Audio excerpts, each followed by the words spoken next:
Peace to the righteous families of the planet Earth. Yeah, we doing a little series on the M.G.C network. You know what I'm saying? It's Brother Fahiym, you know, and I'm here with the young guard, you know. Johnny Conan. Johnny Conan. Peace. Peace. You know what I'm saying?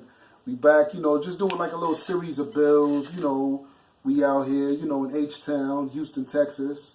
And the brothers, you know, a native Houstonian, you know what I'm saying? You know, born and raised in the H. All day. You know what I mean? But at the end of the day, the brother wants to know about the culture of the 5% and, you know, understand the teachings of the Most Honorable Elijah Muhammad and, you know, learn the path of the Muslim gods.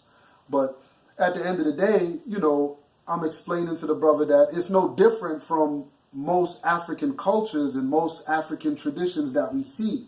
You know, what we do as 5%ers was just, it's something that's westernized, basically. Westernized. We're westernized Muslims, if you will. You know what I'm saying? You know, which Prophet Muhammad, when you study Islam, Prophet Muhammad says the light of Islam would eventually die out or go out in the East.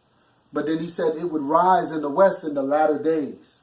So we know that we're living in the latter times or the latter days now of divine revelation, you know, and what we should be knowing as human beings to, you know, elevate ourselves back to the position of being gods again. There you go. You know, so our nature is a nature of righteousness, you know, and we call righteousness Muslim. When a human being is living righteous by nature, we say he's a Muslim.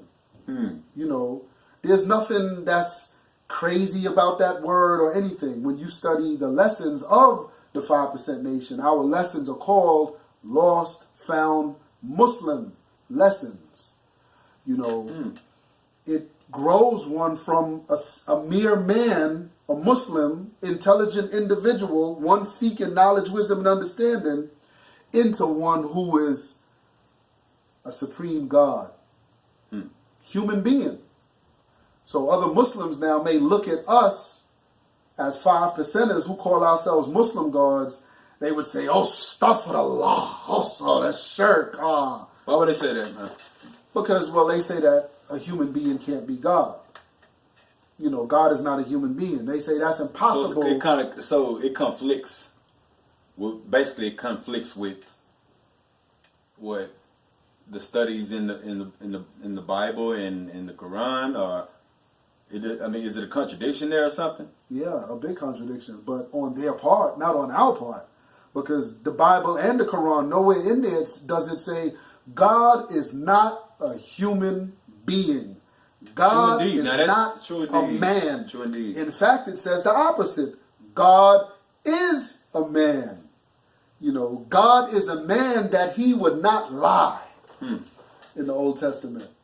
In Psalms 82, it says, for ye are gods, and all of you are children of the Most High God. That's Psalms 82. They tried to say Jesus was teaching blasphemy, or he was teaching shirk. Shirk. You know, shirk is polytheism, you know, saying, you know, putting up different gods, having many different gods. Gods, he's a god, he's a god, he's a god, she's a god, he's a god, she's a god, that's a god. That they say that that's what we are, because we say a human being is a god. And God is only one, and human beings are many. And, you know, they get it. It's not understood. The understanding of the religion, what they follow, is not there. I feel like Islam is not a religion, though. Right. I feel like it is a way of living. It's a way of living. It's a way of life. True indeed. It's a divine way of life. True divine indeed. way of life. It's a mathematical way of living for the human being.